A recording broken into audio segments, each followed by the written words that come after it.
ለተገናኘን በጣም ደስ ብሎናል። አዲስ አልበሟ ያው እንግዲህ ተለቋል። ውብ ሰው ስለኔ መሆን እስኪ እንዴት አይነት በዚህ እንኳን እንጣላ ሰው ነው የሚለው እሷ ቀርማ ተናግራለች እኮ ብሎ የምትከራከሩት። ለማንኛውም ሞቅ አድርጉላት። የሺ ደመላሽ እዚህ ነው ያለች። የሺ እንኳን አደረሰሽ የሺዬ። እንኳን አብሮ አደረሰን ሁላችሁንም። ባላት ነበር ባል ጥሩ አለፈ። በጣም ቆንጆ ነበር።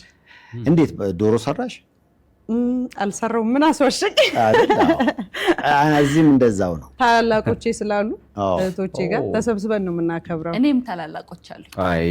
አይ ልጆቼን ይዤ እዛው አድረን የእነሱም ልጆች አሉና ቢግ ፋሚሊ ነው እና ለብቻዬ አንድ ቤት ውስጥ ሁለት ብቻ ልጆች ይዤ ባለቤቴ የለም ውጭ ነው ያለው። እንደዛ ከምናረግ ከእህቶቼ ጋር ታላላቅ እህቶች ስላሉኝ የእነሱም ልጆች አሉ። ደስ ይላል። ሰብሰብ ጥሩ። ያንቺን ለየት የሚያደርገውን መሰለሽ ይሄ አሁን ለምሳሌ እሺ ይሄ ነገር ባይኖር ከልጆቿ ጋር ሆና ዶሮውን እኮ መስራት ትችላለች። ትችላለች። ባለመቻል አይደለም የእሷ ባለመቻል ነው። እኔም እዛው ነው ብላት ይችላልው ብልቱን 12ቱን ቆጥሬ ከታፑ ገዝቼ መብላት ይችላል። አይ ጉድ አለ ነገር ሙያዋ ግን ሙያ አስቀናም ግን አንዳንዴ የተዛባ አስተሳሰብ አለ። ለምሳሌ ይሄ ነገር ለሴቶች ብቻ መተው አሁን በዚህ ጉዳዩ ላይ እኮ እኛም ልንጠየቅ ይገባል። ሰርተሃል አንተ ግን አሁን አየህ ስለ 3 ወንዶች ነው የምናወራው አይደል? ይሄ ጾታ ልዩነት መኖር የለበትም ለማለት ነው አይደል? አይ ጥሩ አለፈ። ግን እሺ ቆንጆ አለፈ። አንተ ታበስላለህ መሰለኝ። ጎበዝ ነህ። ጨጓራችንን ነው የሚያበስለው። የት ነው መሳል መሆኔን ወደ ማብሰል ባስተሳሰብም አብስሎናል። ጠዋት ራሱ ስልክ ሳወራው ቁርስ ኩክ ላረግ ነው ብሎኛል እና አረጋግጬ እግዚአብሔርን በነገራችን ላይ ልጆቼ ቢያርም ነው የምልህ እኔ መሰራትን የሆነች ነገር አድንቀው ይበላሉ። እና ልጆች ለምሳሌ ዛሬ ጠዋት ብላ አስፈራርታቸው እና ታዲያ ቆንጆ እንትን በላቸው እንቁላል ነገር አድርጌ እንቁላል ምን አድርገህ ሰራው? ጥብስም ቅቅሉም ቀላል ነው። ምንድን ነው ይሰራል? ይሄን ነገር ምን መሰለህ በላጤነት ጊዜ በጣም የለመድኳት ነች። በተለይ እንቁላል ኦምሌት ነገር አንድ ቀን አድማጮች ተመልካቾች ባሉበት እዚሁ ታሪክ ታበስለዋለህ እና ወሬ ምናምን አይደለም ግን ምን ዋጋ አለ? አደጋ በነገራችን አለው ነገሩ ህንጻው አይ በነገራችን ላይ ተቀይሯል እኮ የእውነት አሁን እኮ ወንዶች ያበስላሉ ይመስለኛል። እንትኑም ማብሰያም ዘመናዊ የሆነ መጥቷል። ኪችን እንደ ድሮ መቆስቆስ የለ እፍ ማለት የለም እሳት። እኔ አንድ ጀበና በኋላ ላይ እዚህ ስክሪን ላይ ያሳያችኋለሁ። ያ ጀበና ምን ያህል ህይወት ራሱ ጀበናውና እሳቱ አንድ ላይ ክሬት ተደርጎ ጀበናውና ምድጃው አንድ ላይ ስቀዳስ ከታች ነው ትይዞ ስቀዳ እንደ ባምባ አንዲ ወይ የሚከፈት አልተጣበቀም። ማንሳት ትችላለህ። ግን ምንድነው በቃ እዛችኋ ላይ ቡና ታደርጋለህ፣ ታፈላለህ። በቃ አሁን ደግሞ ቡና ሲቀራ ጀበና ማሽን ጀብሽን ነው ሻጭ። አሁን ቡና ማቀራረብ ምናምን አሁን ቴብላችን ላይ ምናምን እያደረግን ስለሆነ ጀብሽን ጠቃሚ ይሆናል። ጀበና ማሽን በጣም ጥሩ ነው። ያው እንግዲህ ውብ ሰው ፖስተሩ በጣም ያምራል። አዲስ አልበም የሺ ደመላሽ ትላንት ነው የተለቀቀው። የሺዬ ወደዳችሁት? ፖስተሩ ፎቶ ነው ስዕል ነው? የሺ ጥሩ ጥያቄ ነው። ቀራብ ነው እንትን ነው ማለት አሁን ይሄ ዞሮ የሚለቀቀው በፕሪንት አይደለም ኦንላይን ላይ ነው which is በቴክኖሎጂ ማለት ነው። ስለዚህ ፕሪንትም ብሮሽን ብናሰራ በፔይንቲንግ ብናሰራ እዚህ ሲመጣ ዲስቶርት ይሆናል ማለት ነው በወረቀት እስካልወጣ ድረስ በሲዲ ስለቀረ። ዘመኑ የዲጂታል ስለሆነ ምንድነው ያደረግነው አይ ቲንክ አዶቤ መሰለኝ አለው ራሱ ኢሉስትሬተር ምናምን የሚሉት አላቸው። ሶ ኦይል ፔይንት አድርጎ ይሰራዋል። ፒክቸሩን ኦይል ፔይንት ያደርገዋል ማለት ነው። ሶ ልክ የስዕል መንፈስ አለው ስቲል ግን ያው ዲጂታል ነገሩ ደግሞ አለ ማለት ነው። ስለኔ ለመዝፈን ምን አነሳሳሽ? በጣም ጥሩ ጥያቄ እስኪ እንደው አንዴ በጣም ጥሩ ጥያቄ ነው ተብያለሁ። እሺ ውብ ሰው ስትይ መቼም እኔን እንደሚሆን ተስፋ አደርጋለሁ። ግን ኮሜንት ራሱ ለእኔ ነው መሰለኝ ይሄ የሚል አንብቤያለሁ። ቃሉ ደስ የሚል ስለሆነ ያው በቃ ፖዘቲቭ የሆነ ሁሉም ውብ ነኝ የሚል ሁሉ ቢዋሰው ደስ ይለኛል፣ ማለት ሀሳቡን ቢጋራው ደስ ይለኛል። ግን ደግሞ ያው እኔ አንድ ውብ ሰው ብዬ በአእምሮ የሳልኩትን ሰው የገለጽኩበት መንገድ ነው ብል በቃ ቀላል የሚገልጸው እሱ ይመስለኛል። ውብ ነው የምለው ሰው ያሉት መገለጫዎች ናቸው ውስጡ ቴክስቱ ላይ የሰፈሩት ማለት ነው፣ ግጥሙ ላይ ያሉት። ስለዚህ ሰይፍሻ በጣም ውብ ሰው ነው፣ እውነት ለመናገር የምሬት ነው። እግዚአብሔር የተመሰገነ። በመልክም ብቻ አይደለም በነገራችን ላይ የተጻፈው ብዙ ነው። ውብ ለመባል አንድ ሰው የግድ አፍንጫው መቆም ብቻ የለበትም። በዚህ ነው እኮ አንቺ እንዲህ እኮ ውብ ነሽ። ሉላማ ያው በጣም ውብ እኮ ነች፣ እሷ በጣም ውብ ነች፣ ምንም ጥያቄና መልስ የለው። ውብ ነው እንደምታየው። ትክ ብለው ካላዩት እንደዚህ ብለው ካላዩት አይደል? እንዲህ ብለው ካላዩት። ግን ውብነት ውብ ሰው ሲባል አንድ ሰው ውብ ነው ለመባል ምን ምን ነገሮችን ማሟላት አለበት? ቴክስቱ ላይ ምን ተገለጸ? ቴክስቱ ላይ አንደበቱ ወይም ንግግሩ ማለት ነው። ያው ታውቃላችሁ ቃል ያድናል፣ ቃል ይገላል። አንደበቱ ጥሩ የሆነ ሰው እንደኔ እንደ ሙዚቃው ላይ እንዳለው ካራክተር ብለን ብንገልጸው እግዚአብሔርን የሚፈራ ደግሞ ተጫዋች፣ ቁም ነገረኛ ሆኖ ጎን ለጎንም ተጫዋች የሆነ አለ አይደል? አንዳንድ ሰው ሁሌ ቁም ነገር ያወራል፣ ግን ድንገት ቀልድ ሲቀልድ ዓለም ሁሉም ቢስቅለት ሰው አለ። እሱን ነው እንግዲህ ለማለት የፈለኩት። ውብ ሰው። ስለዚህ ሀብታምም አለበት ማለት ነው። ብዙ ጊዜ ሀብታሞች ሲቀልዱ ሁሉም ሰው ይስቅላቸዋል። ይሳቅላቸዋል። እሱ ግን ከልብ ነው ወይ? ብዙ ጊዜ አሁን የልጅ ሀብታም ነው ይቀልዳል፣ ጤና ነው ደስ የሚለው ግን እናሽካካለን እንጂ ከልባችን ሀብታም ስለሆነ ተሳቀለት ነው። እኔ ግን የሺ ደማላሽን አዲስ አልበም ውብ ነውን በራሷ ዩቲዩብ ቻናል የለቀቀችው እና ሰማሁት ዛሬ ጠዋት እና በጣም ከመሰጠኝ ሀሳብ መሀል አንዱ ሰው ትዳሩን ይፋ ማውጣት የለበትም። ትዳርና ፍቅር ሰከን አድርጎ በውስጥ እንደውም ትዳርና ቡና ነው የሚለው። ፍቅርና ቡና አያቴ እንዳሉኝ ልክ ነው። ምስጢር የሚለው ትራክ ነው የመጀመሪያው ትራክ ላይ ሚስጥር ነው የምንለው ስናወራ፣ ምስጢር ነው ትክክለኛው ብዬ በተለይ በስነ ጽሁፍ ሚስጥር ከምንል ምስጢር ብንል አሪፍ ነው። ስናወራ ሁሌ ሚስጥር እንላለን፣ እዛ ላይ ግን ምስጢር። እሱ ላይ ምስጢር ነው ያልኩበት ምክንያት አሁን እንዳልከው ነው። አሁን በጣም ዘመናችን ትዳርን፣ የፍቅርን፣ የቤተሰብን ጉዳይ አደባባይ አድርገነዋል አይደለ?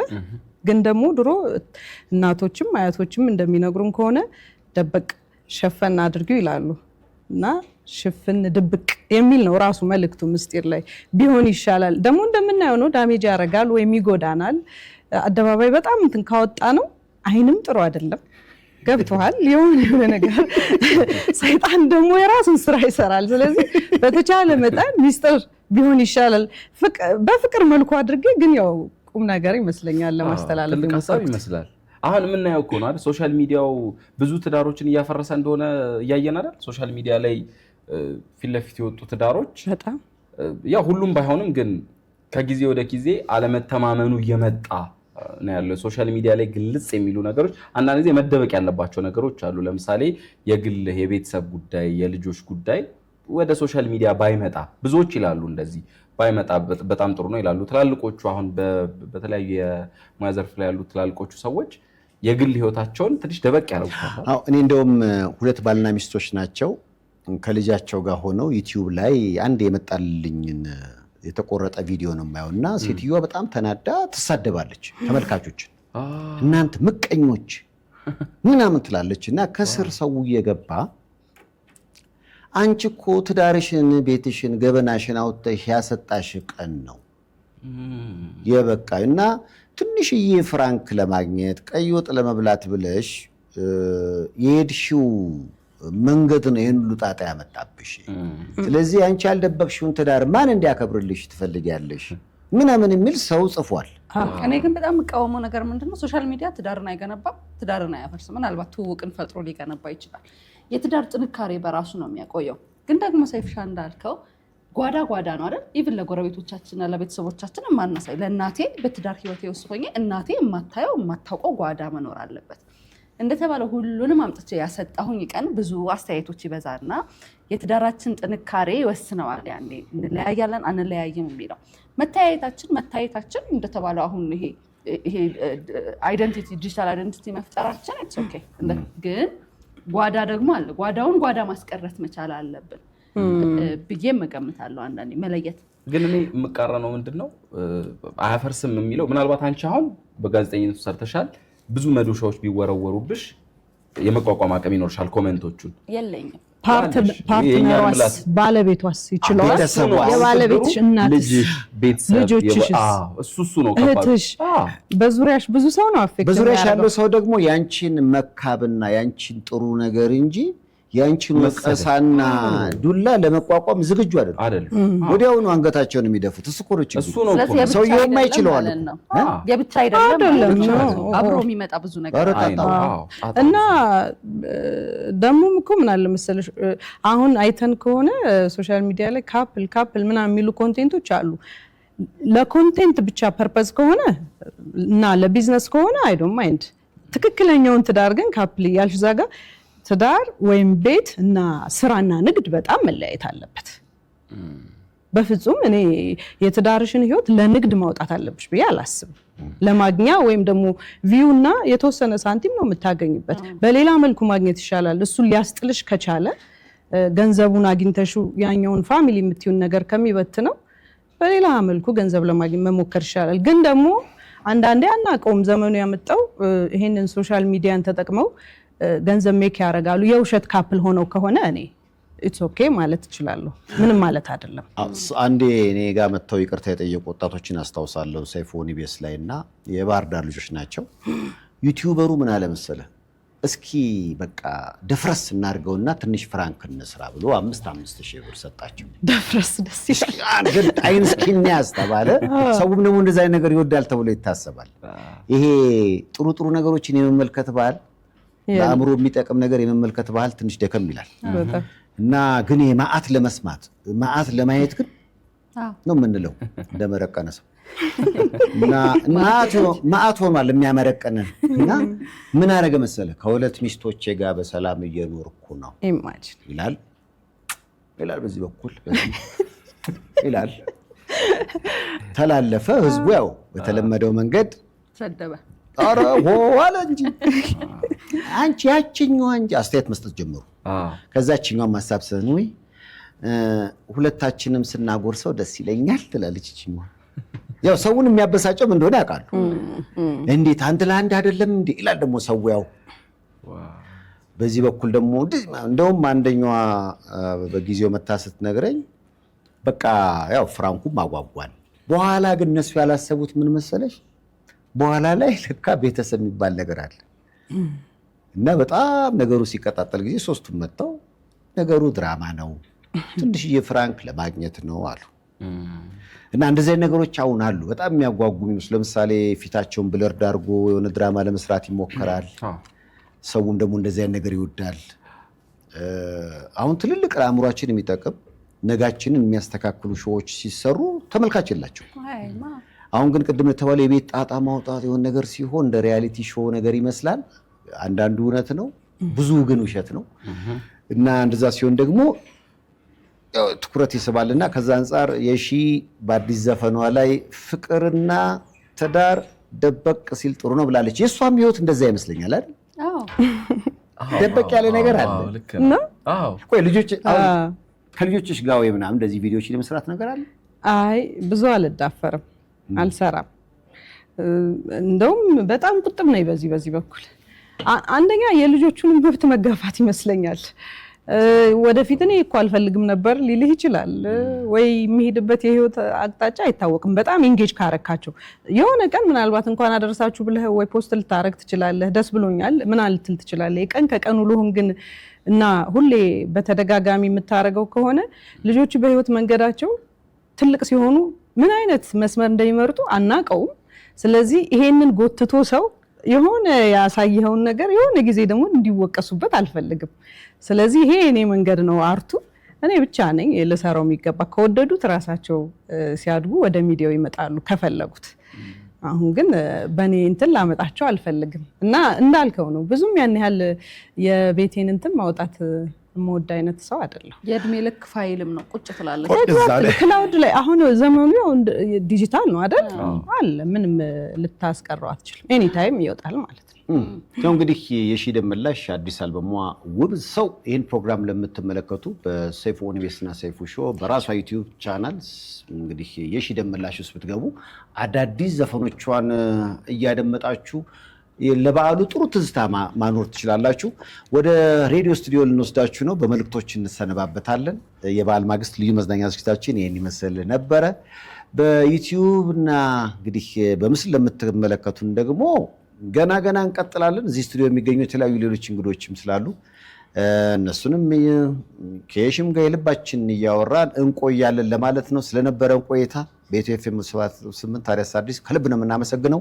እንወዳችኋለን፣ እናከብራችኋለን። ኑሩልን፣ እንኑር። ፈጣሪ ኢትዮጵያና ሕዝቧን ይባርክ። እናመሰግናለን። ያው እንግዲህ ልዩ መዝናኛ ዝግጅቱን ስፖንሰር ያደርጉላችሁ የተለያዩ ተቋማት አሉ። እነሱን እያመሰገንን የሽም እዚህ ማላችን ተገኝታለች። ውብ ሰውን ስለ ውብ ሰው በጣም እንሰማለን። ምን ያህል ዘፈኖች አሉት አዲሱ አልበምሽ? 10 ትራክ አለው። እንደ በፊቱ 5 በዛ እንደሚባለው በኤና በቢ አሁን ኤና ቢ የለው ታወርዷል። 10ሩን ኤና ቢ የለም በስክሮል ያረክ ውብ ሰው የአልበምሽ መጠሪያ ከነዛ ሁሉ ዘፈኖች በተለየ ለምን ሆነ? ውብ ሰውን የአልበም መጠሪያ ያደረኩት ቅኝቱ በጣም ኢትዮጵያዊ ስለሆነ ባቲ ሊዲያን የምንለው ቅኝት ነው እና ቅኝቱን እወደዋለሁ። ብዙ ተደጋጋሚ በዛ ቅኝት የሚሰራ እንትን ኦዲዮ ብዙ ጊዜ የለም አሁን ለዛ አንድ እወደዋለሁ። ሁለተኛ ደግሞ ሐሳቡ እንዳልኩህ ነው የማምንበት ሐሳብ ነው። ትክክለኛ ውስጥ የተሰማኝን የጻፍኩት። ሰዎች እንደዛ ቢሆኑ እመርጣለሁ። ብዙ ሰው እንደዛ ቢሆን ደስ ይለኛል። እኔም እንደዛ ለመሆን ነው የምሞክረው። ከሰው ብቻ መጠበቅ አይደለም። ዞሮ እኔም ውብ ለመሆን እሞክራለሁ። የተነሱት ሐሳቦች በጣም ጥሩ ነው።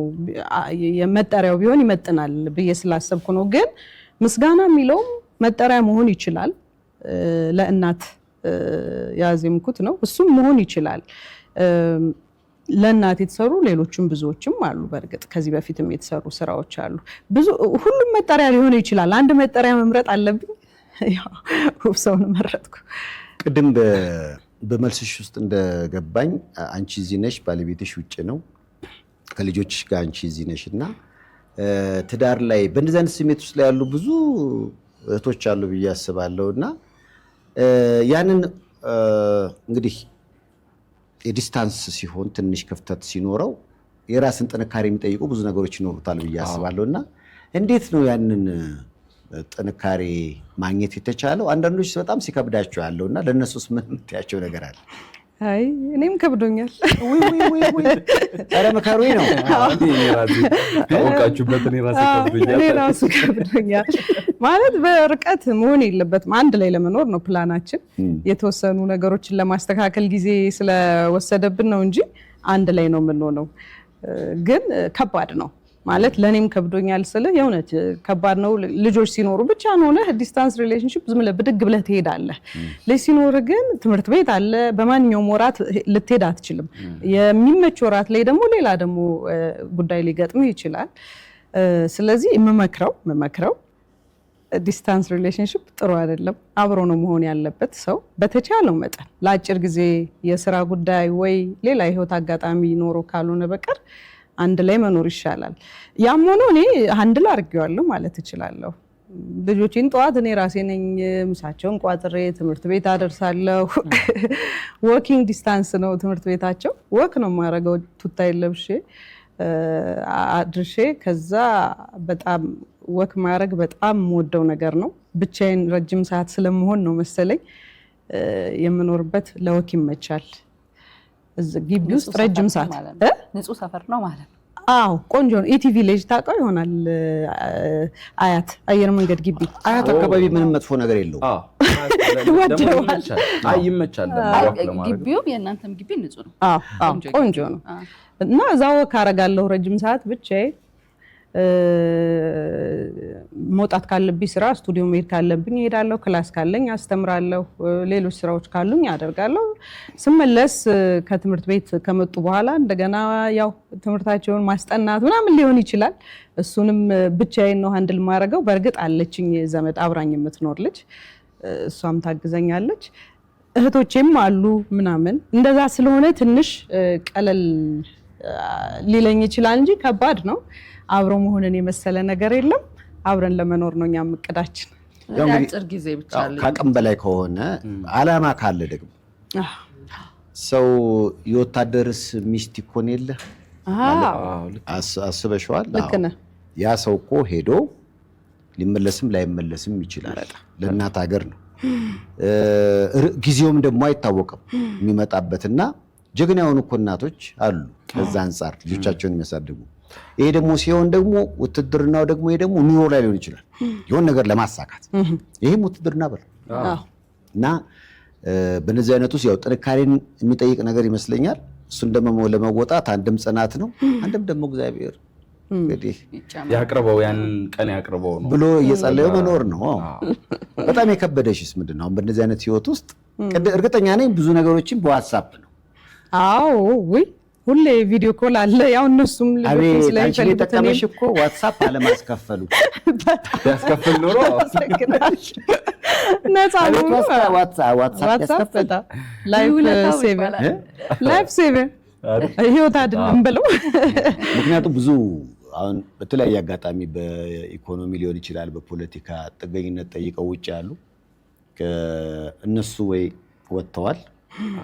ስለዚህ ከቤተሰብ ጋር ያለው ግንኙነት አንዳንዶች ልጆቻቸውን የሚያውቋቸው በዋትስአፕ ነው አይደለ? አዎ ያው እስኪ እየበላችሁ ነው።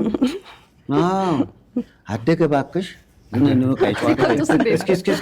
ዋትስአፕ ሲቆጥ አዎ ትምህርት ቤት አልሄድም አልክ እንዴ? ምንድን ነው የምሰማው? ይቆራረጣል። እሱ ላይ ይቆራረጣል፣ ይዘጋዋል። ቀሰውል ተቆራረጠ። ኮኔክሽን በስተኛል። እንግዲህ ዋትስአፕ እኮ በጣም ብዙ ነገር አቅልሏል። በተለይ መተያየቱ። ለነገሩ ቴዲ ቶሎ ቶሎ ነው የሚመጣው የሚሄደው። ማክሲሙም 1 ዓመት ነው ብዙ ጊዜ እንደው ከቆየ እንጂ 8 ወር ላይ 7 ወር ላይ ምናምን እየመጣ ይሄዳል ቶሎ ቶሎ። ግን አሜሪካ ነው? አዎ አሜሪካ ነው የሚኖረው። ግን እንዳልከው ዋትስአፕ በቃ ጥሩ እንትን ነው፣ መገናኛ ዘዴ ነው። በደንብ ፋሚሊ ካለህ በቃ በእንደዛ አይነት መልኩ ሲሆን ነው ቀለል የሚልህ። ድሮ ያው ስልክ ብቻ ነው። እኔ እንደውም እንደዚህ የርቀት ሪሌሽንሺፕ በተለይ ይሄ መስመር የያዘ ሪሌሽንሺፕ ሲሆን የርቀቱ ላይ በጣም የሚያቀራርብ ይመስለኛል። ምክንያቱም ይሄ አካላዊ ርቀቱ ስላለ ናፍቆት ስላለ በተደጋጋሚ ትደዋወላለህ። አሁን እንዲያረኩኝ ነው፣ አሁን ወደዚህ እየሄድኩ ነው። በቃ የዕለት እንትን በየደቂቃው ልትቀያየር ትችላለህ ማለት ነው። አብረህ ስትሆን ግን ማታ ሳገኘው እነግረዋለሁ ሊኖርበት ይችላል። ኧረ መተያየቱ አሁን ምክንያቱም በፊት ያለ መለያየት እኮ የእውነት ነው። ፎቶ የሚደርስ ከ6 ወር በኋላ ነው። ወየው አንተ ነህ ብለህ ደንግጠህ ነው የምታየው። ይሄ ግን የእያንዳንዱና እንዴ ትላንት ግንባር ላይ እኮ አልነበረም ዛሬ ብጉሩ ምንድን ነው ሁሉ ትላለህ። ይሄ እኮ ራሱ መታደል ነው። ህይወትን ቴክኖሎጂ ምን ያህል እንዳቀለለው በጣም አይ ቴክኖሎጂ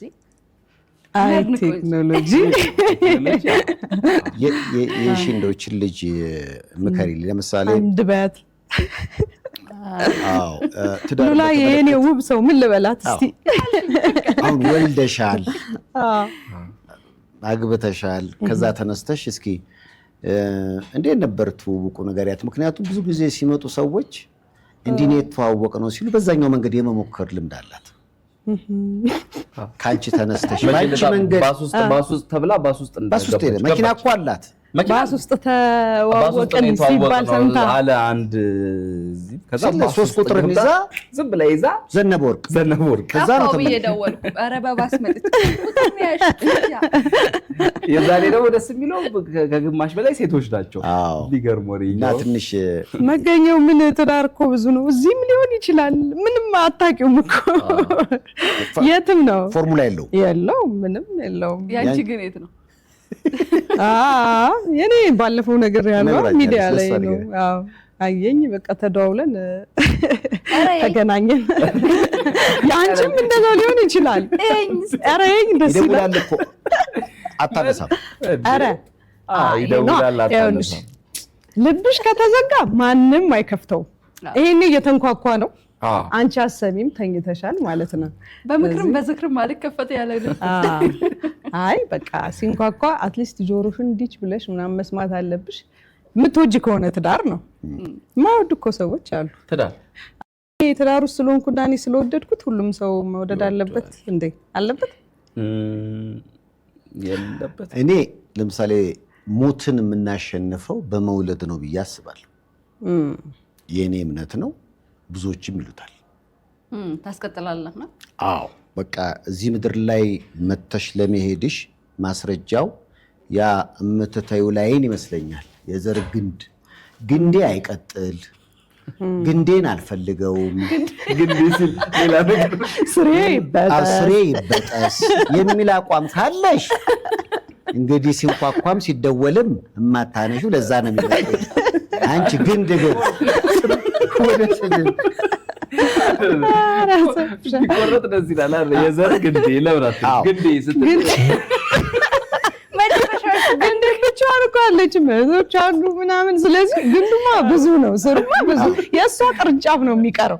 ቅርንጫፍ ይበጠስ። ቅርንጫፍ ግን አይባላው። ቅርንጫፍ ሲባል ደግሞ የባንክ መሰል የለቡ ቅርንጫፍ ምናምን እንደሚባለው አይደለም። ይሄ የሰው የህይወትሽ ቅርንጫፍ የሉላ ላይን የሚባለው ነገር አይቀጥል። የኔ መንገድ ይዘጋ፣ ከኔ በኋላ ወደ ኋላ ፈራን። ይሄ ምክር አሁን አስፈራኝ። ይሄ ምክር አስፈራኝ። እስከዛሬ ኧረ እንዴ ሲጀምር እግዚአብሔርን እንትን አታስብሏት፣ አታስቸኳኩሏት። በመጣ ጊዜ ይመጣል። አታስቸኩሏት። ከዚህ በላይ እንዴት ነው? ማርያም ላይ በመጣ ጊዜ ይመጣል። ለምን እንደሆነ ታውቂያለሽ? እንዳልኩት ነው፣ ፎርሙላ የለውም። መውደድሽ መፈለግሽና ዝግጁ መሆንሽ ብቻ ነው ካንቺ የሚጠበቀው። እኔ እስከዛሬ ወይ ነገር ይሄ ምክር ነው የገባኝ። አሁን ገባኝ። እሺ ቴንክ ዩ። አታስቸኩሏትን ይዛ ነው የግራ ገባኝ። የኔም ገብቶሻል። የሷም ከገባሽ እኮ ጫፍና ጫፍ ያለ ነገር ነው። አይ ያንተ አልገባኝ። እንዴት አሁን እኮ አስረዳት፣ በግን እንዳስረዳት እንዴ ያለች እኮ በዛፍ አካል ተረዳው አልገባኝ። አይ በጣም ቅድም ተባለው። በተለይ አሁን ሰይፉም እንዲህ ለማለት በቃ እግዚአብሔር ጊዜ ማለፍ ነው የምናረጋግጠው። ሰይፉም እንዲህ ለማለት በቃ ብዙ ነገሮች ይቀየራሉ። በኑሮ ብዙ ነገር ይቀየራል። እሱ ገና ነው እና እሱ እኮ አለ ገና እሱ ተላልፎታል። ይሄ ግን የወንዶችና የሴቶች አይደለም። ይሄ ነገር ግን አይ እሱ ተላልፎታል። ተስፋ ቆርጥ በሚለው ሴት ልጅ እንደው በተፈጥሮም የሚሰጣት አሁን እቺ ልጅ 45 ላይ ብትነቃ ማግባት ብትፈልግ ያው አትነቃም። 2 ዓመት ነው ደግሞ ለዛ የሚቀራት። ወይኔ ትላለች። ወየው ማለት አይቀርም። እኔ አሁን አንዳንዴ ልጆቼን ሳያቸው ምን ነው ቀደም ብዬ በወለድኳቸው አይነት ስሜት አለ። ብዙ ሰው የሆነ ነገር ካረግሽ በኋላ ወይኔ ልካ ይሄ ነው በፊት አይገባችማ። ደስ የሚለው ላይ ሆንክ የምርም እኮ ደስ የሚለው ላይ ሆንክ ወይኔ ይሄ ነው ያለፈኝ ነው። ቀደም ቤት የተንዘላዘልኩት ድራፍት ቤቱ ምናምን ሁሉ ይመጣብኛል። ከጓደኛ ጋር ወክ ላድርግ ብለህ የሄድከው ራሱ ብትወስ ያለው ምናምን ይመጣብሻል እኮ እሱ ነገር። ሁሉንም እያንዳንዷን የህይወትህን እንትን አንጓ እግዚአብሔርን እየተዝናናህ ነው። የብቸኝነትንም ጊዜ የልጅነትህንም የወጣትነትን ወጣት ሆነ ከማግባት በፊት ብቻህን ካገባህ በኋላ ያለህ የባልና ያንተ ወይም የሚስትና ያንተ ጊዜ ከዛ ልጆች ከመጡ በኋላ ሁሉንም ወይኔ ምናምን ማስባል የለበትም። የምሬ ነው። ምንም የጸጸት ህይወት መኖር የለበት ብዬ ነው የማስበው። ሁሉም በጊዜው ልክ የምናበላሸው ሆን ብለን እስከሌለ ድረስ በገጠመኝ ነው ነገሮች የሚሆኑትና መቀበል ይፈልጋል። አንድ ሰው በ25 አገባለሁ ብሎ 35 ላይ ካገባ የምሬን ነው መቀበል ነው ያለበት መመለስ ስለማይችል ወደኋላ። ግን ከ5 እስከ 35 ያለውን የብቸኝነቱን ጊዜ በደንብ ነው መዝናናት ያለበት፣ አይመለስም ወደኋላ። ስለዚህ እያንዳንዷን ቀን ማጣጣም አሁን ስታወሪኝ በቃ ጥፍጥ ይላሉ የምትያቸው ነገሮች። እኔ እንደውም ከዘፈን ዳኝነቱ ወደ ህይወት ኮች ደግሞ መጣሽ። እስቲ መስመር አሲዥን ሲስተርና ብሮ ነቀበሉ ብለሽ ብትጀምሪልን እኮ ቀላል ሰማጃለ ማስተኛ ነው የሚመስለኝ ማለቃ ይመስለኝ። አሁን ስትናገሪ ህይወት ላይ ያለሽ ነገር በቃ አመለካከቷ ሀበሉ ስትይ ትንሽ መሰጠኝ። አይ ልክ ነው የሚመስጥ ነገር አለው። አዎ ላይፍ ስታይልሽ ላይ በጣም ብዙ ሰዎች የሚያደርጉት አንቺ የማታደርጊው ምን ነገር አለ? አይ ከሰው የተለየ ምንም ማላረገው ነገር የለኝም። ምንም ከሰው የተለየ ነገር እንደ ሰው ነው የምሆነው። ግን እንዳልኩ እኔ በጣም ነገሮች ከአንድ ቀን በላይ አስጨንቀውኝ እንዲያድሩ አልፈልግም። ምክንያቱም ምንም በመጨነቅ ምንም ጠብ እንደማላረግ አውቀዋለሁ። የሚሆነውን በሰዓቱ ማረግ ከኔ የሚጠበቀውን አረጋለሁ። በቃ ከዛ በኋላ ለፈጣሪ መስጠት ነው እና እሱ የመረጠው መንገድ the best መንገድ እሱ ነው ብዬ ነው የማስበው። አንዳንዴ እኮ እንታገላለን በሆነ መንገድ ለመሄድ ታግለን ካልሆነና እሱ የሆነ መንገድ ቀይሶ በዛ ከወሰደ መራመድ ነው በቃ። እሱ ማጣጣም ነው ከኛ የሚጠበቀው። ለምን አልሆነ ብለኝኝ ብትል የምታመጣው ነገር የለም በቃ። ብዙ ጊዜ ካሁን በፊትም የአይድል ዳኝነቱ ላይ ስትሆኚ ሌሎች መዳኘት ላይ ለራስ ጊዜ ሰጥቶ የራስን ስራ መስራት ጊዜ ላይኖርም ይችላል። ሌላው ደግሞ ዳኝነት ላይ ራሱ አሁን አንዳንዴ የልብሽ እንዳትናገሪ ደግሞ ሰርቶ ማሳየት የሚባለው ነገር አለ። አንዳንዶች የሆነ ጥሩ ሀሳብ የሚሰማሽን ነገር በግልጽ ስትነግሪያቸው ካሁን በፊትም ስለነበር የመጀመሪያ አልበምሽ ላይ እስኪ እንደው የእሷን አልበም ሲባል ነበረ። በሚገርም ሁኔታ የሚገርሙ ስራዎችን ሰርተሽ እንደምትችይ ያስመሰከርሽ እና አሁንም የዳኝነቱ ህይወት የቀጠለ ይመስለኛል። የለም ለነገሩ አሁን ባለፈው ደግሞ አዲስ ነበረ ዋልታና ፋና አንድ ላይ ሆኖ አይደለ? አዎ። ስለዚህ ለጊዜው አሁን የለም ተቋርጧል። ወደፊት ግን ይኖራል እንደሱ አይነት። ያኛው እኮ ምንድነው ስኪል አይደለም የሚፈልገው። በእርግጥ ሊስኒንግ ስኪል አለው ግን እውቀት ኖሌጅ ነው የሚፈልገው። ስኪል እና ኖሌጅ ከተረዳኸኝ ላይክ ፕራክቲካል እና ቲዮሬቲካል ብለን እንትን ብለው አስተማሪ መሰልኩኝ መሰለኝ። ፕራክቲካል አስተማሪ ነው ገባ ክላስ ውስጥ ያለው መሰለኝ። እና ያኛው እዛ ቲዮሪ ነው። ቲዮሪውን ተምረህ ታገኘዋለህ። ሳትማር ግን ሊከብድ ይችላል ወይ በጣም ማንበብ ወይ አሁን ካለው ከዘመኑ ደግሞ ሶሻል ሚዲያ ዩቲዩብ ላይ ራስን ሰልፍ ቶትም ልትሆን ትችላለህ። በማንበብ በማገላበጥ በመማር ታገኘዋለህ ቲዮሪውን። ፕራክቲካሊ የሆነውን ደግሞ ፕራክቲካሊ መስራት ነው። ስለዚህ እዛ ወንበር ላይ ለመቀመጥ ቲዮሪውን በቃ በትምህርት ቤት ግራጁዌት ማድረግ በራሱ አንድ ኳሊፊኬሽን ነው ብዬ አስባለሁ። ይሄኛው ደግሞ ሌላ ነው። ይሄኛው ስኪል ነው። እንደውም ባለፈው የነበረው ፕሮግራም በጣም አሪፍ ነበረ። የመቀጠል ተስፋ የለውም የዳኝነቱ ጉዳይ ፕሮግራሙ? አዘጋጆቹ እንደዛ እያሰቡ ነው። በምን አይነት መልኩ የሚለውን እኔ ራሱ ዲቴል ኢንፎርሜሽን የለኝም፣ ግን እንደሚቀጥሉት አውርተዋል። ያኔ ደስ የሚል ሙድ አይቼ ነበረ ፕሮግራሙ ላይ ከያሬድ ነጉ ጋር። ደስ የሚል ሙድ አልኳ። ጥሩ ነው። አው መኖሩ ጥሩ ነው። ልዩነት መኖሩ በጣም አሪፍ ነው። ሰዎች ግን ይመስለኛል እንግዲህ እንደዚህ አይነት ነገሮች ይጻፋሉ። መዝናኛ ፕሮግራሞች እንደው ለአንዳንድ ተመልካቾች ለመግለጽ ያህል ሀሳብ ትጽፋለህ። በዚህ ጉዳይ ላይ ልዩነት ቢኖሩ አይንና ጆሮ መያዝ እንችላለን። አንዳንዴ ደግሞ ያልጻፍከው ነገር ደግሞ ድንገት ዱብ ይላል። እሱም ራሱ እይታን ሊፈጥር ይችላል እና ከዛ አንጻር ከተለመዱት የዳኝነት ህጎች ወጣ ያለ ነበረ። የራሳችሁ የሀሳብ ልዩነት የምትከራከሯቸው ነገሮች ሰውን ይይዙ ነበረ። ቆንጆ ፕሮግራም ነበረ። አሪፍ ነበረ። እንደ ኮች ነው የነበር ነው እንደ ዳኛ ብቻ ሳይሆን ልጆች ተከፋፍለን በቁጥር ወስደን ኮች አድርገን የማወዳደር ነው። የኔም የቲጂም ወይም እግቱና የያሬድ የሶስታችን ልጆች ይወዳደራሉ። ስለዚህ የኔ ልጅ ካሸነፈ እኔ አሸናፊ ነኝ። እሱ ነበረ በጣም ያንን ፋይት የፈጠረው ማለት የፕሮግራሙ አዘጋጆች ይሄንን በደንብ አይተው ነው ይመስለኛል። ዘ ቮይስ ላይ እንደዛ አይነት ነው እንትኑ ፎርማቱ እና ያ አይነት ፋይት እንደሚመጣ እርግጠኞች ነበሩ።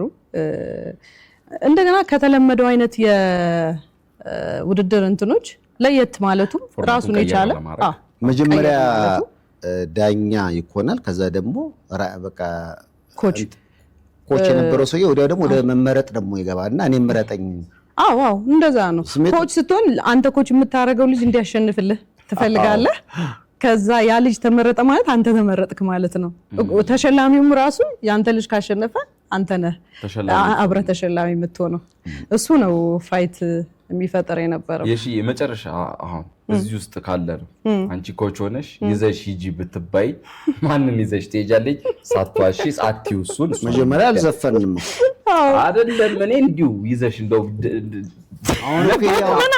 አሁን በኮንፊደንስ አሁን እኮ የማደጎ ልጅ ያደረገው አይደለም ጥያቄ ነው ጠይቋል። አሁን እኮ የማደጎ ልጅ ጉዳይ አይደለም። ይዘሽ ሂጂ ታሳድገን ነገር አሁን እኮ ልታሳድገን ነው የሚመስለው።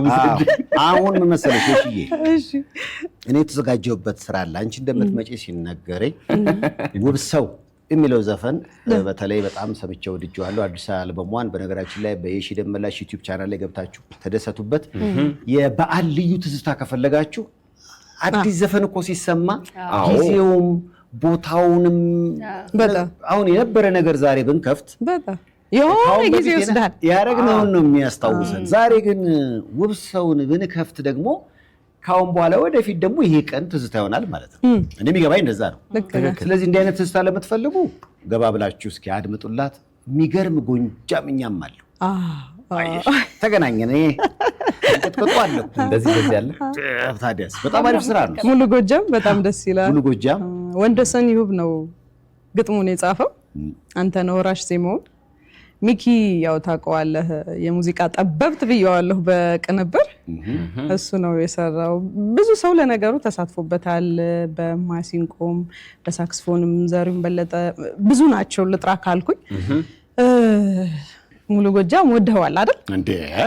ስሙትና እስኪ እናንተ ራሳችሁ ይሄን በዓል ለምሳሌ ፈታ እያላችሁ ከቤተሰብ ጋር እያሳለፋችሁ ከሆነ በሙሉ ጎጃም ቤቱን ራሱ ያላችሁበትን ሙሉ ማድረግ ትችላላችሁ።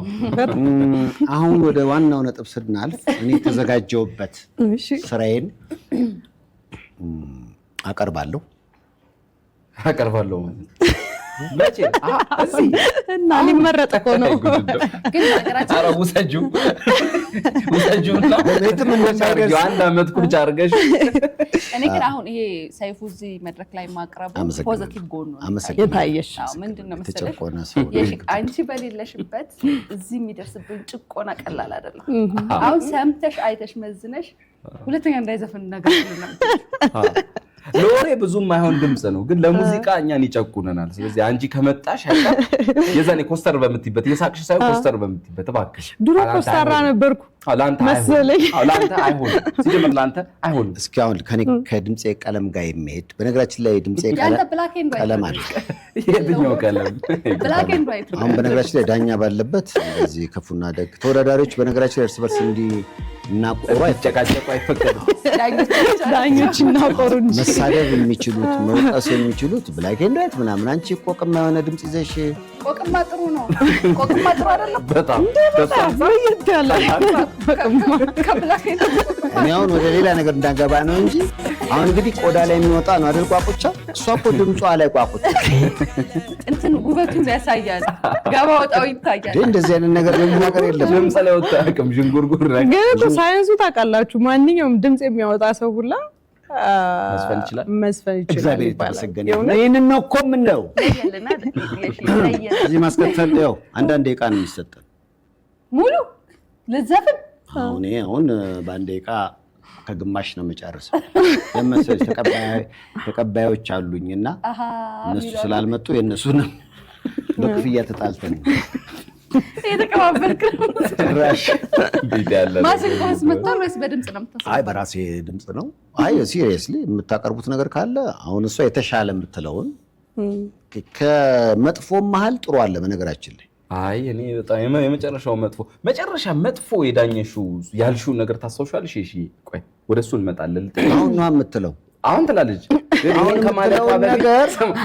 ከማለቷ በፊት ሲኒዮር ውራ ከሆነ የሆነ ነገር ውራ ከሆነ እንድንዘጋጅ። አይ አንደኛውን የኛ አልቆ ይሻላል ይሄንን አስተያየት ብትሰማ ይሻላል። ከዛ መጨረሻው ራሱ ተወርዋሪ ነገር ግን አረቅ ካጠገባ ግን አንድ የሺን በጣም የማደንቅበት አንደኛው ጎን ምን እንደሆነ ታውቃለህ? በተለይ አልበም አይደለም ሰዎች ማለት ትችላለህ እንድትለኝ አይደለም።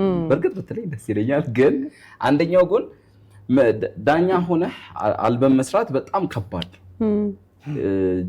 ጀጅ ታደርጋለህ። ያው ዳኝነት ጀጅ ማድረግ አይደል? ይሄ አይሆንም እባክህ ይለውጠው። ያው ከእውቀት አንጻር ነው ብዙ ነገሮች የሚሰሩትና ከዛ በኋላ በውጪ ባለው ሰው አንተ ራስህ ጀጅ ትደረጋለህ። ይሄ እንደዚህ ያለችው ናት አይደል ምናምን ትባላለህ። እና ከሌሎች ድምፃውያን ሌላ አልበም ከሚያወጡ ድምፃውያን በላይ እንደዚህ አይነት የአይድል ሾዎች ላይ በዳኝነት የተቀመጡ ድምፃውያን የራሳቸውን አልበም ሲሰሩ በጣም ትልቅ መከራ አለባቸው። አይ መከራም አለባቸው። ኤክስፔክቴሽኑ በጣም ሃይ ነው ይመስለኛል። አዎ በጣም ዞሮ ምንድነው ለትችት ራስህን ልብህን ክፍት ማድረግ ነው እና ትችትን አለመፍራት ነው። ችሎታው አለኝ ብለህ እስካመንክ ድረስ እኔ አሁን ችሎታው አለኝ ብዬ አምናለሁ፣ ተምሬዋለሁ፣ ኖሬበታለሁ። ስለዚህ መስራት እንደምችል እያወኩኝ ገና ትችት ይደርሳል ተብሎ መቀመጥ የለብም። ህልም ተፈርቶ ሳይተኛ አይታደርም እንደሚባለው ነው። እና ደግሞ እንደማየው ከሆነ በጣም ብዙዎቹ ትዝታ አለባቸው። አሁን በእኔ ሙዚቃዎች የእውነት በቃ ተችዶ ነው የጓደኛዬ ይሄንን ሙዚቃ ጋብዞኝ ነው ከተጣለሁት በኋላ ድጋሚ የታረኩት የሚል ሰው ካገኘ በቃ ተጽዕኖ ፈጥረሃል ማለት ነው። ስለዚህ ዝም ብሎ አይደለም ይሄ ወጥቶ ይቀረው። የአንድ የፍቅር ግንኙነትን መልሶ መስራት ከቻለ የሰራው አንድ ትራክ ቀላል አይደለም። እስኪ እኛ መድረኩን በድምጻችን ከማቆሸሻችን በፊት አስተያየቶቻችሁን እናንተም ጻፍ አድርጉ። ልዩ የበዓል ማግስት ነው። እዚህ መሀላችን ተገኝታለች። ውብ ሰው የሚለውን አዲስ አልበሟን በተመለከተ ከኛ ጋር እንግዲህ እየተጨዋወትን ነው። ራሱን ውብ ሰው የሚለው ለምን አናደምጠው? በጣም ደስ ይለኛል። ዝግጁ ናችሁ ሁላችሁም? እስኪ የሺ ደመላሽ አዲስ አልበሟ መጠሪያው ራሱ ውብ ሰው ነው። እናደምጠዋለን። በራሷ ዩቲዩብ ቻናል የሺ ደመላሽ ገብታችሁ በዩቲዩብ እናንተም ተዝናኑበት። ውብ ሰው ቀጥሎ ይቀርባል። ዘፈኑ ልቤን ነክቶታል ብላ ስትናገር ልብ እንዳላት በዛው ልትነግረን እንደፈለገች ነው የገባኝ። እኔም ሆነ አወኩ ዘፈኑ ዘማ ነው እንዳለኝ ያወኩት። እንዴት አየሽው? አለኝ ልብ እና በነገራችን ላይ አሁን ሳስበው ግንቦት 16 ላይ የሰርጌ ቀን ቆርጣለች። ባይ ዘ ወይ ጭራ ዓመተ ምሕረቱን የማይታወቅ ለፋሽ ይሄንን ነው የምጋብዘው። እንኳንም ሰራልኝ ለኔ ያበጃጀልኝ ብዬ ጽፍንለታለሁ። ግንቦት 16 ተጠራስ ላይ ጠርቼሻለሁ። ቴንክ ዩ ዓመተ ምሕረት የገመታችሁ ነው። ቅዳሜ ነው የሚያርፉት። ደስ የሚል የሚያስጨፍር አይነት ስሜት አለው። አጫዋችም ነው ያው መልእክትም አለው። አንድ ሴት በጣም እጅግ በጣም ለምትወደው ሰው ልትጋብዘው የምትችለው ነው። ዞሮ እሱ በመፈጠሩ የሚመሰገነው እግዚአብሔር ነው። እንደዛ ነው። እንኳንም ሰራልኝ ለኔ ያበጃጀልኝ፣ እንኳንም ሰራልኝ፣ እግዚአብሔር ይክበርልኝ እያለች ነው የምትለው። አቤት ይሄን ለማለት ሰይፍሻ ሚስት ይሄንን በደንብ ነው ላንተ የምጋብዝ እንደው አርጉትም ትላለች። ጠይቃታለሁ ገብቼ እኔ ሰራልኝ ለኔ ያበጃጀልኝ ላረጋግጥ ነው ደውል። ካሁን በፊት የይርዳው ዘፈን አስታውሳለሁ ሰራችልኝ የሚል እና ራሱ ያው የኮሚክ የለ እንዴት ለምዶ ስለ በቃ ዝም ብለህ ስታስበው የሆነ አረገ ነገር አረገችኝ ነው። አይ ለበጎም ይሆናል። ለምሳሌ ጠዋት ላይ ቆንጆ ቁርስ ብትሰራልኝ፣ ቆንጆ ፍርፍር ቢሆን ሰራችልኝ ይችላል። ቡላ ሰራችልኝ ምናምን እያልሽ ቡላ ሰራችልኝ። ግን በቡላ አይመጣም፣ በቡሌ ነው የሚመጣው። ቡላ አይሰራማ። እሷ ትሰራለች። ቡሌ ለነገሩ ዋናው ምግቡ ቡሌ። ያ እኮ ዲቪዚዮን ሌላ ነው። ከባድ እኮ ዲቪዚዮን፣ ከባድ ዲቪዚዮን። የሆነ ነገር ልሰራ ግማሽ ላይ ስደርስ ይጠፋብኝና ሌላ ነገር ትቀላቅያለሽ። ከዛ ቡሌ ይሆናል። ከቡላ ወደ ቡሌ፣ ከዛ ወደ ቡሌ ወራ። በዛ ያ ጊዜ ፈጅ አጠቃላይ ውርሰው ሲዘጋጅ ማለት ነው። ያው በመሀል እንትን ተቋርጦ ስለነበር ከኮሮና በፊት ነው የጀመርነው። ከዛ ኮሮና ሲመጣ ስንቶ ልጅ ምናምን ሲመጣ ሳቋርጠው እያልኩ እንዲህ የተነሳሁ የተቀመጥኩ አይነት ነገር ነው። ያዝ ለቀቅ ነው። ምናልባት ወደ 6 ዓመት ግን ኮንቲኒየስ 6 ዓመት አልፈጀም። እንደው በጣም ዴዲኬትድ ሆኜ ምን ያህል ጊዜ ሰጠሽው ብትለኝ ምናልባት 2 ዓመት እና የመጨረሻውን 6-7 ወር ያክል በደንብ በቃ ኢንጌጅድ ሆኜ እንትን ብየዋለሁ እንጂ በመሀል ብዙ ማረፍ ነበረ፣ መተው ነበረ በየመሀሉ። ሰው አሁን አጫጭር ነገር በአብዛኛው ይሄ ትውልድ አሁን በእኛ ጊዜ በቀደም ዕለት አሁን ምን ሆነ መሰለሽ፣ ቶኒ ብራክስተን እና በርድማን የሚባሉት 2 የአሜሪካን አርቲስቶች 16 ዓመት በትዳር በፍቅር ቆይተው የዛሬ ወር ተጋቡ። ወይ ጉድ! ልክ የዛሬ ወር 16 ልክ በተጋቡ በሳምንቱ ተፋቱ። ከዛ ፍርድ ቤት ጉዳይ ሄደና $160 ሚሊዮን በርድማን ባልየው ለቶኒ ብራክስተን እንዲያካፍል ፈረደበት የሚለውን ዜና አቀረብንኛ እና ከዛ ሰዎች የራሳቸውን አስተያየት ሰጡ ምናምንና እስኪ ከቶኒ ብራክስተን ይሄ ትውልድ በብዛት ወጣቱ ላይ ያውቃት ይችላል ብለን አምብሬክ ማይ ሀርት የሚል ዘፈን በጣም ለስለስ ያለ ነውና እሱን ከፈትን እና ያ ዘፈን በጊዜው 90ዎቹ ላይ ማለት ነው በጣም ተወዳጅ ሆኖ ለ20 ምናምን ሳምንት ቢልቦርድ ላይ አንደኛ የነበረ ነው እና ሰሜና እኔ ያደመጥነው ሰሜ ምን አለ፣ እኛ እኮ የዋህ ትውልዶች ነበርን። አሁን ይህን ዘፈን ረጅም ደቂቃ ነው በጣም ዝሎ ነው ተመስጠን ሰምተነዋል። እና እንዲህ አይነት ዘፈን አሪፍ ሆኖ ሰምተነው ልባችን ተነክቶ በቃ አድንቀን እኮ ያደመጥን ትውልዶች ነን እና ጊዜ ነበረን። አሁን እኮ እንደዚህ አይነት ሙትት ያለ ስሎ ዘፈን ብትሰጠው በዛ ደረጃ አብሮ ሙትት ለማለት ብዙ ሰው ዝግጁ አይደለም። ዘመኑ በጣም የሾርት ከት ነው። አይተህ ከሆነ ቪዲዮ እንኳን አሁን ልጆች ቁጭ ብለው ቤት ውስጥ ሾርት ቪዲዮዎች አሉ አይደል? እነሱን ነው የሚመርጡት። እኔ በጣም ነው የምከለክላቸው። ለምሳሌ ልጆችን ሾርት እንዲያዩ አልፈልግም። አንደኛ ስቴቢሊቲ ነው ማለት መረጋጋት የሌላቸው አይነት ነው የሚሆኑት። ሲቀጥል በዛ በሾርት ውስጥ የሚመጣው ብዙ የተለያየ አይነት ኮንቴንቶች ናቸው የሚመጡት እና ምንም እሱን እንትን መቆጣጠር አትችልም። ከዛ ሙዚቃ ላይ ደግሞ ስትመጣ እሱ ነው አሁን ችግር የሆነው። የእውነት ብዙ አልበም እየወጣ አልነበረ ከአምና ጀምሮ የመሰማት በጣም ችግር አለ አይደል? በዛም ሁኔታ ውስጥ ሆኖ የምንወደው ስለሆነ ሙያው በቃ እየሰራን ቆያለን እንጂ ሁኔታው በጣም የሚያበረታታ አይደለም። ሞር የሆነ አጫጭር ነገሮች ሰዎች እንዲህ በቃ ጭረት የሆነ ህይወት ነው ራሱ። የእውነቴን ነው የምነግርህ። ነካ በነገራችን ላይ የሚወጡትን አልበሞች እኮ ያውቃል ሰው፣ ግን አዝማቹን ነው። ወይ ጉድ! ከባድ ጥሞና በጣም እየጠፋ አሁን በፊት መመሰጥ የሚለው ቃል ራሱ አሁን በብዙ ዘንድ እንደመጥፎ ነው የሚታየው። ቃሉ ራሱ ረዝሟል ሊሉ ይችላል። መመሰጥ አሁን ድሮ እኮ በእኛ ጊዜ 90ዎቹ ላይ አሁን ጢሙን እየቋጨው ነው ሰው ካለ በሀሳብ የሆነ ቦታ ሄዷልና እያብሰለሰለ ነው። አሁን ግን ነገሮችን ለመናገርም ለማየትም ብዙ ዴብዝ ያለው ነገር ወይ በጣም መግባት ነገር እየቀረ ይመስላል። የሚገርም ወንደሰን ይሁን ማለት ነው።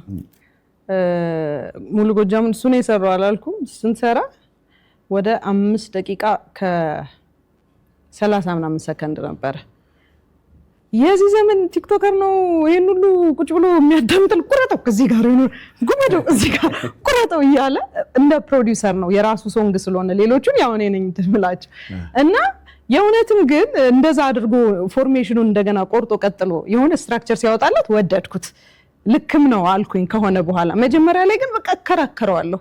እንዴ የፈለገ ነገር ቢሆን እኮ ዋናው የዜማው አንጓ ነው፣ ይሄ እኮ ዋናው መልእክት ነው ምናምን እለዋለሁ።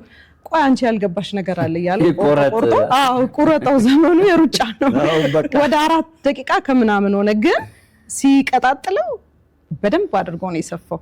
በቃ ያው ስለሚችል ልምዱ ስላለው ወጣት ነው፣ አዲስ በመምጣት ላይ ያለ ነው ልንለው እንችላለን አይደል? ወንደሰንዩ ግን ጎበዝ ነው። ወደፊት እኔ ተስፋ ከሚጣልባቸው ፕሮዲውሰሮች አንዱ ይመስለኛል። እንግዲህ የኢትዮጵያን የሙዚቃ ኢንዱስትሪ እንደ ድሮ እንደናበበ መለሰ ለረጅም ጊዜ ይዞ መቆየት የሚችል ፕሮዲውሰር የሚሆን ልጅ ነው ብዬ አስባለሁ። ወንዴ ሶሻል ሚዲያን በተመለከተ ግን አሁንም ብለሽዋል፣ በተለይ እየተቆራረጡ አሁን ብዙዎች አልበማቸው ላይ እንደዚህ ሲንግሎች ሲያወጡ ሶሻል ሚዲያ በተለይ ቲክቶክን በደንብ ይጠቀሙታል። ያን ነገር አንቺ ለፕሮሞ ሆነች ታበረታችኋለሽ? አዎ ዞሮ ዘመኑ መምሰል ግድ ይልሃል። ከዘመኑ መራቅ አትችልም። ፕሮሞት ለማድረግ ትጠቀምበታለህ። የተወሰኑ ነገሮች በሚገባቸው ልክና ሊያዩት በሚፈልጉት ደቂቃ ወይም ሰከንዶች ልክ እያረክ መስጠት ይጠበቅብናል። ግን ማምራት አለበት ወደ ዋናው የሄዱ ሙሉውን ቴክስት እንዲሰሙልህ። አዎ እንደዛ ያደረክ ብትሰጥ እዛው ጭርስ እንዳያረጉ ሳትስፋይ እንዳያረጋቸው አድርገህ ቢሆን አሪፍ ነው። እሱም ራሱን የቻለ እንትን ይፈልጋል፣ ቴክኒክ ይፈልጋል። ግን ቻሌንጅ አለው አይደል? በተለይ ከተለመደው ነገር አንጻር ወጥቶ ወደ ቲክቶኩ ማመዘን የበለጠ ቻሌንጅ አለው። አዎ ከባድ ነው። እኛ ስንመጣ ሜይንስትሪም ሚዲያ ላይ ሆነን ስንመጣ የመጣንበት መንገድና አሁን ነገሮች እየሆኑ ያሉበት መንገድ ይለያያልና የነበረህን ማንነት ሊያስጥልህ ሁሉ ይችላል ወደዚህኛው ልምጣ ስትል እና ሁሉንም ርግፍ አድርጌ ልምጣ ስትልና ግን ደግሞ የሰራው ብራንድ አለ፣ የምትታወቅበት መንገድ አለ። እኛ ደግሞ ትንሽ ሶሳይቲያችን አዲስ ነገር አንድ ሰው በሆነ ነገር ከለመደ በኋላ መቀየር አይወድም። ያንን ማንነትን የሰጠውን ጠብቀህ እንድትሄድ ይፈልጋል። እና የሆኑ የሚወዱህን ሰዎች ልታስቀይማቸው ትችላለህ፣ ወተህ ሌላ አይነት የቲክቶክ ሰው ብትሆን ማለት ነው። ስለዚህ እንደገና ደግሞ ያው አንተም ጊዜም ላይሆን ይችላል ያንን ለማድረግ እንደ አዳዲሶቹ ልጆች ማለት ነው። ቻሌንጂንግ ነው። ኤኒዌይ ግን መሞካከር ነው፣ ወደዛ መጠጋት ያስፈልጋል። አዎ ቲክቶክ አሁን አካውንት አለኝ፣ ስራዬን ፕሮሞት አደርግበታለሁ፣ ሙዚቃዎችን ፕሮሞት አደርግበታለሁ። እሱ ነው ዋናው ጥቅሙ እንጂ ሌላ ምንም የማገኝበት ነገር የለኝም።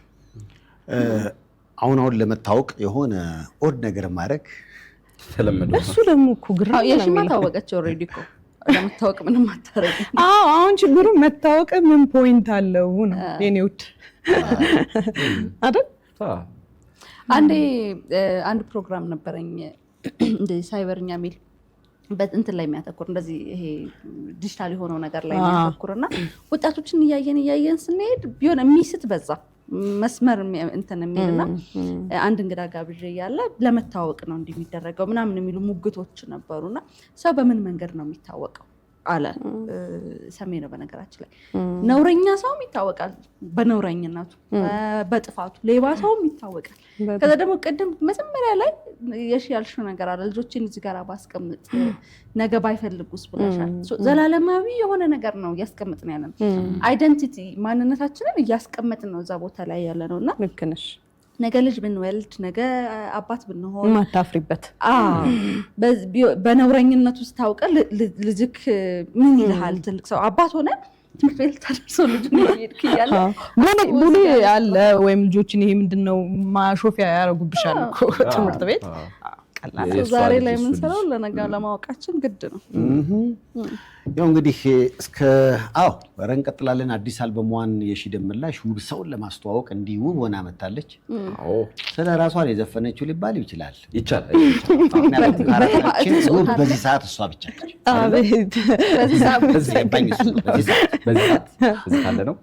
እንደውም አንተ አጠገቧ መቀመጥ የበለጠ ሊያጎለው ቻለ። ኧረ ወጣች እሷ ማሰብ ጊዜ ስታወራል እንዲህ ትላለች። እየሸሿት ጥሩ እንዴት አሪፍ እንደሆነ ጥሩ ባክግራውንድ ነህ። 10ኛ ዓመት የጋብቻ ባህሌን ስለማከብር አጠገቤ እንድትቆም እፈልጋለሁ። ያው ነው እናንተ እንኳን ትመሳሰላላችሁ። ታወጣኛለህ። አይ እናንተ መመሳሰል ነው። እንመሳሰላለን። መጀመሪያ ከውድድሩ በፊት የሙዚቃ ምርጫዬን ማስገምገም ፈልጋለሁ። ደስ ይለኛል። በእኔ ድምጽ የሚመጣው ከሆነ አስገምግሜ ነው ነው የሺ ገመገማን እንደ ሙዚቃ ቀድሞ በዚህ ድምጽ ይሆናል አይሆንም ብሎ ይጠይቃል እንዴ? ዳኞች እንደዚህ ይጠይቃል? አሁን እኮ አንቺ የጠየቅሽውን ጥያቄ 50% ተመልሶላል ልጀምር ማለት ነው። አዎ ማለት ነው። አይሆንም ልትላት ከተመረጥሽ በኋላ እኮ ነው እሱ የሚጠየቀው። አይ እኔና ይሽ ተስማማል።